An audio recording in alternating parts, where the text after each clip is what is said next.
Hey there. Welcome to another episode of Heart and Hustle, Visionary Healers, Movers, and Shakers.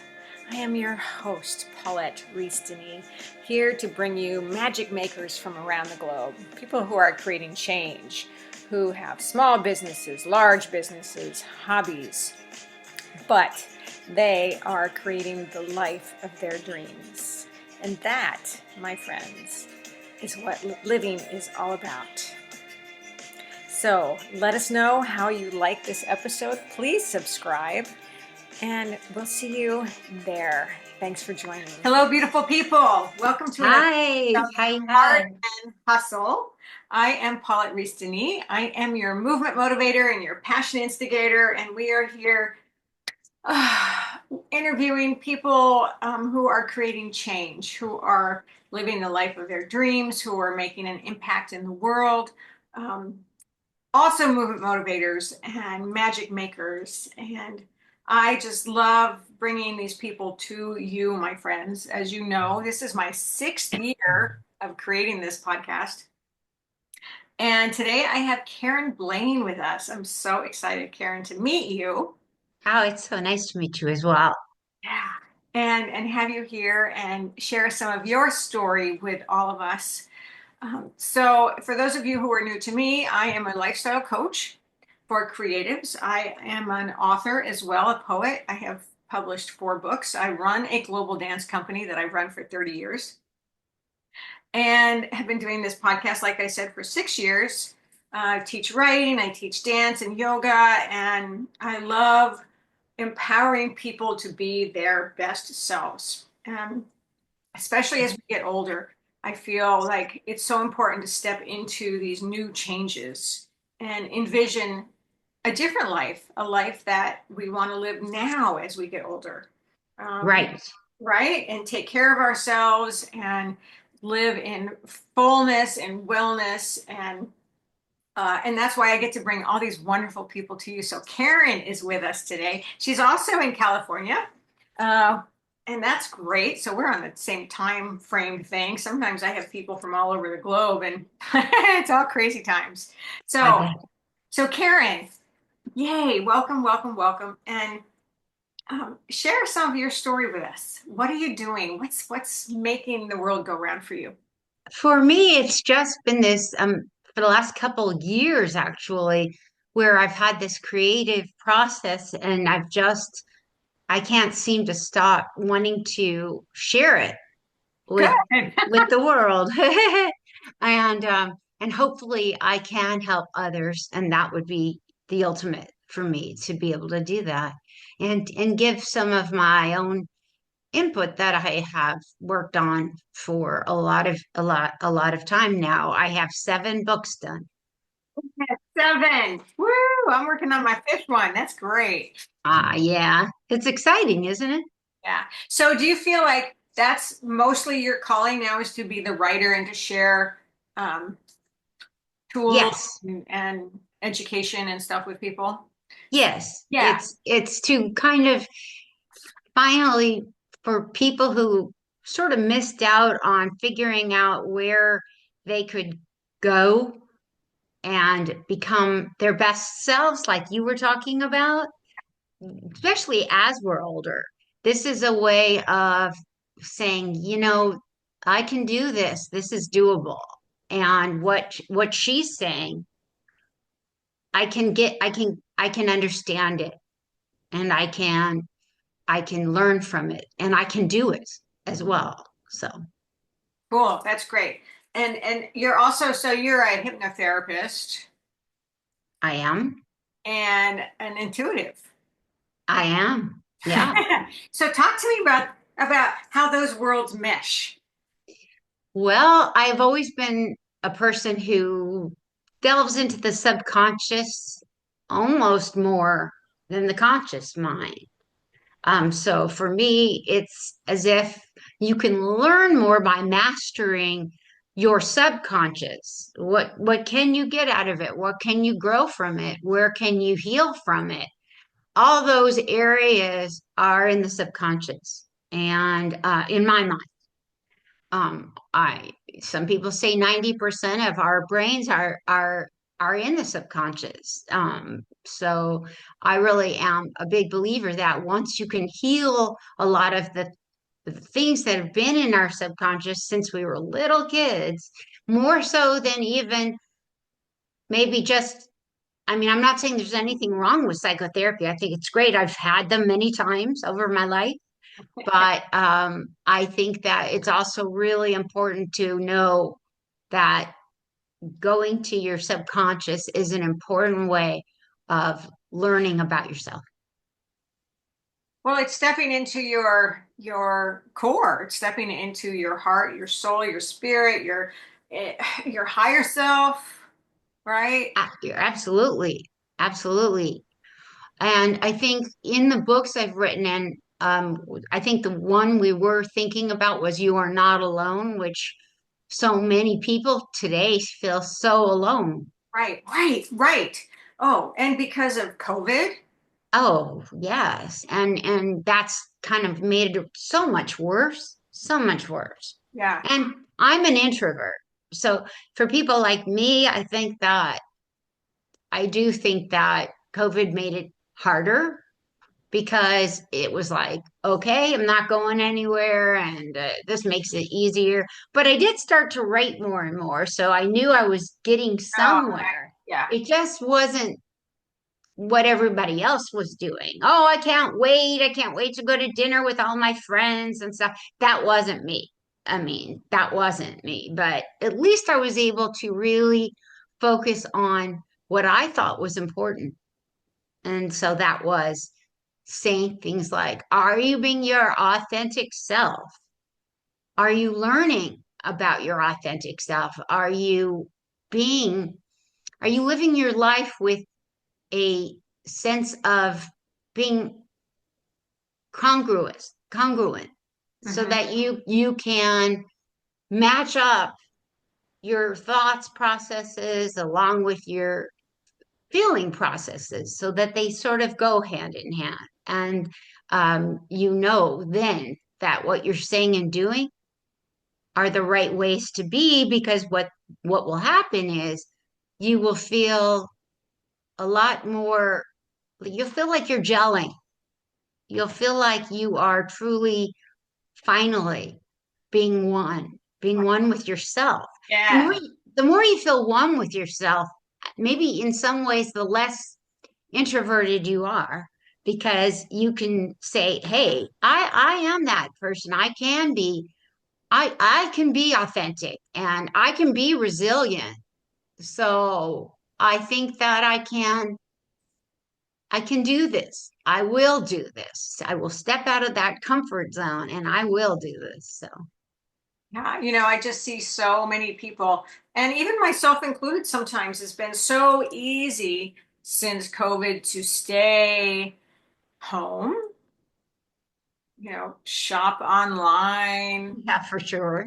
you know, Yeah, food delivered, all the things. And that makes it even harder sometimes. I mean, my home is my paradise. I right. love being in my house. I mean, my office is, a sanctuary. It's adorable. Yeah, thank you. And so it does, and I'm an introvert extrovert. I am You're totally. an ambivert. Yeah, I'm an ambivert. I love That, being on stage. I love speaking. I love teaching. I've traveled around the world, but then I have to have that alone time, that extra time to myself for self-care. And I know you talk about self-care too. I think that is such an important thing to talk about because self-care doesn't mean always just getting a manicure, pedicure. no, it You know, doesn't. it means a lot more deeper diving, right? Yeah, So yes. what do you do for self-care? Well, there's so many things, but I'm going to keep it really simple. Okay. Let's just, I'm going to do four. Okay. So, like visualization, which is in one of my books. I don't know which one right now. And but what it does is if you're doing a visualization, say before you're going to sleep, and you've got insomnia, like a lot of women who are like me, past menopause, I have insomnia, and so what you can do is you can just practice the visualization and going from your head all the way down to your feet, relaxing up your body.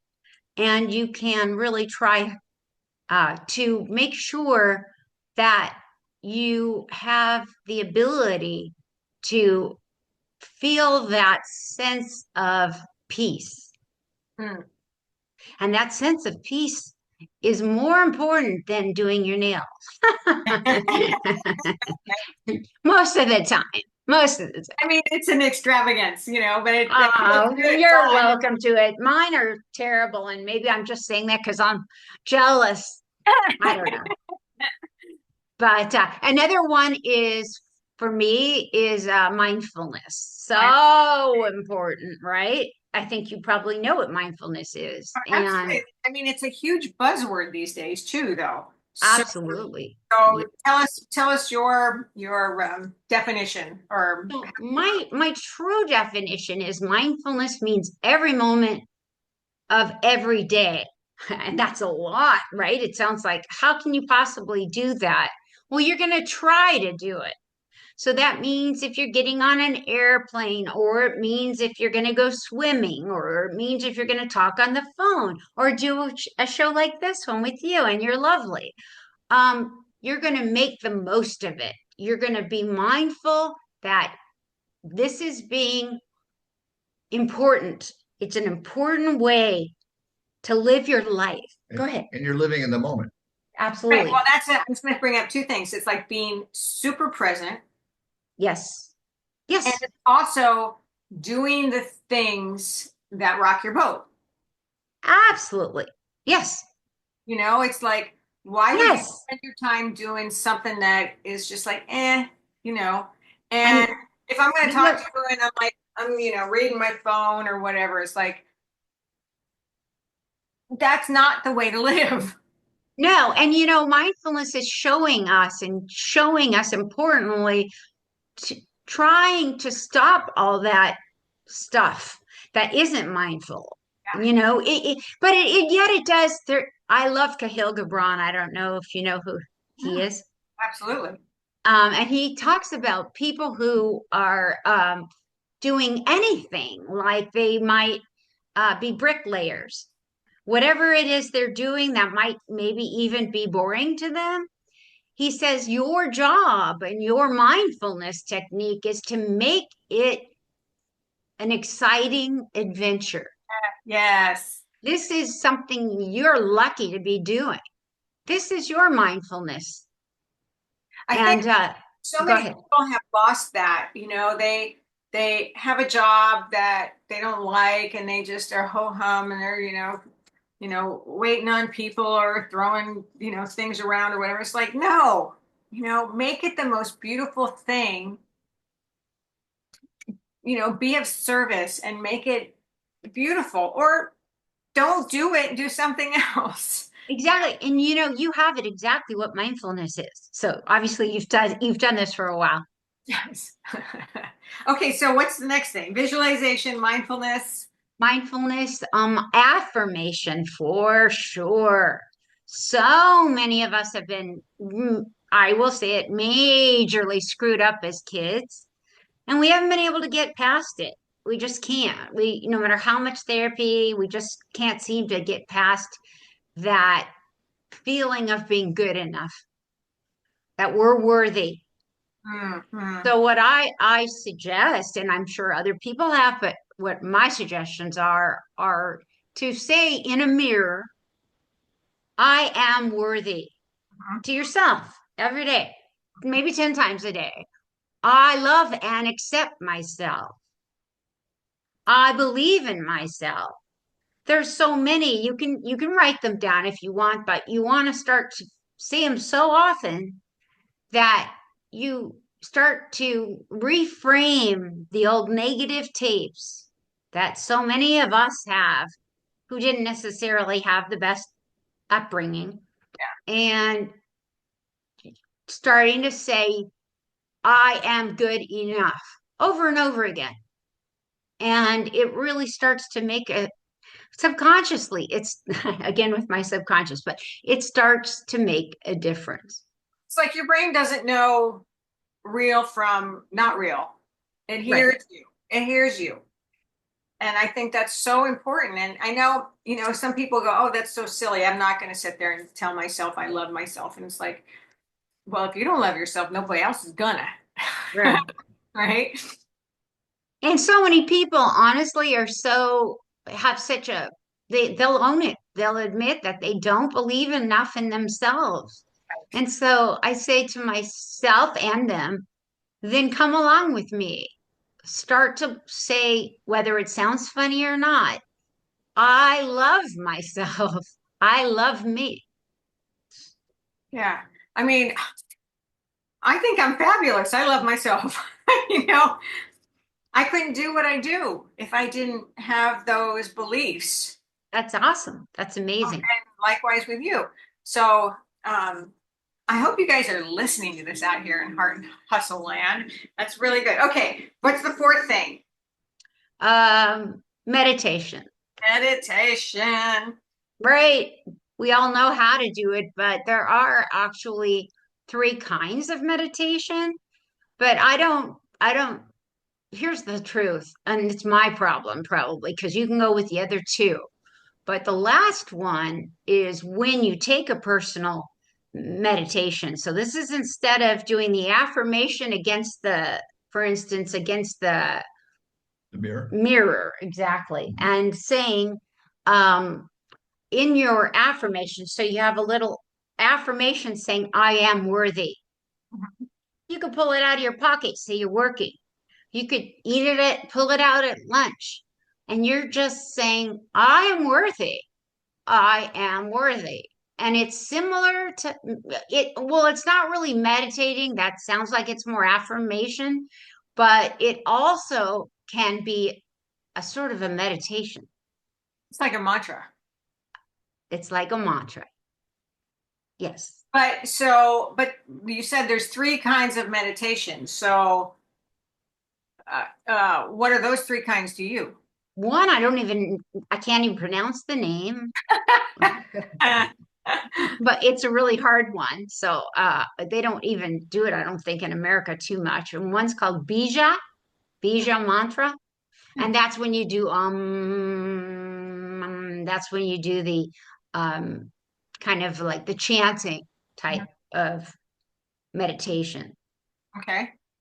right? And then the one I said, which is more of just bringing in the I call it affirmation meditation. Okay. That's You could great. just stick with affirmation. Yeah, And and it's instead of meditation, you can do there's a few more. There's more to do. Like there's always yoga and there's a lot of stuff. So, there's a lot. I do sitting meditation, but I also do moving meditation because I teach movement, I teach dance, and I ah, teach ritual. So moving meditations are really good. And they were really good for me when I first started because I have so much energy that sitting was hard, yes. but it's also a great practice to learn. Hmm. Absolutely. Take one step at a time. So moving meditation is just this beautiful, flowing, rhythmic vibration. Dance. Yeah. So it's changing your vibration. Right. Yeah. And then you bring in those mantras or those affirmations, and that becomes that vibration. And they're all similar. I mean, I had, for instance, put meditation down, but it really meditation's part of it. But then there's there's varying degrees of ways that you can talk about, relax. There's breathing techniques. I'm sure you've heard of all the different kinds of forest bathing, lots of kinds of those get more esoteric. Those get a little bit more, but I you love can that. I love it. Yeah, forest bathing. I love all that. Yeah. yeah. I'm a So nature girl. good. So my Okay, so awesome. So that's beautiful. Now you said 7 books. So what's next for you? so the next book coming up is Up in the Air. It's called, and it's about being balanced, being centered. And that one is about it's funny that we mentioned it. It's about one of the chapters is earth grounding. That's why I thought of it because we're in the middle of that one right now. But there's a lot of vibrations. You brought that up. It's about vibrations and how you deal with the different vibrations and make them important work for you, you know? So there's a lot. There's really a lot. A lot of that book is about philosophy. It's very different. The last book I had was about personal, a lot of personal feelings about what we go through as children and the traumas, and as a lot of the bullying that we have to go through, and how to get to the other side of that with gratitude and with passions and with all kinds of ways to learn to be happy and to make yourself feel like you're okay. You're okay. But this book, Up in the Air, again, is a little less about the personal side of it and is more about, I'd say, the cerebral side of it, which then becomes philosophy, and even psychologists, some of the great psychologists. So I do bring that into it. So the book is done and we're working on it, but each one of these books are very different. Cool. That's great. When is this one going to come out? A couple months. Okay. Well, we'll be able to look for that. Yay, I'll call you, okay? And where are these available? Where are they available? All Amazon. They're all on Amazon. Okay. Plus your website. And my website. Let me give it to you. It's called EternalEmpath.com. EternalEmpath.com. I'm sure I have that in all your notes that you sent me, but for those of you out there, and I'll post it all. Thank you. Anyway. And I thank you for being my first person. Yes, I know, your first podcast. You know what? Bring that fellow off to the side. Her husband's sitting there off to the side every now and then. And I think, yeah, 44 years. So, yeah. All right. Wow. 44? I'm on 43. No. Yay. 40, I'm on 44. I know. It's great. That's awesome. All right. Well, Karen, this is beautiful. Thank you for spending some time with me. Oh, thank you. I appreciate it. And I appreciate you, going through this with me and, knowing it was my first. And so I'll never forget it. It's all right. I love it. And see how much we get to share and grow together and support each other. And that's so important. So important that we're here to network and share our gifts. And I really love what you say, what your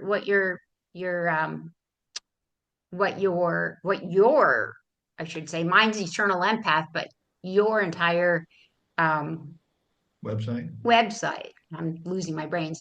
What your entire website is all about. It's beautiful. Momentum and magic. It's beautiful. Thank you. Except I can't remember it. Okay. Oh, that's not a good sign, but no, that's all right. Yeah, no, I really movement, momentum, and magic, and creating everyday magic in our lives is just, why else are we living? And you show it. Absolutely. There's no other way. No other way. That's great. We get to share that. We get to share it with the world, and we get to help support each other, and that is beautiful. Beautiful. Thank you. So thank you. All right, Karen. Take care. You, and I'll see you. I'll let you next book. Okay, that sounds good. All right. Thank you, everybody out in Heart and Hustle Land. Thanks for being here for another episode. And we are in my 200 episodes now. Oh, fantastic. Wow. Excellent. All right. So until again, many blessings. Mwah. Mwah.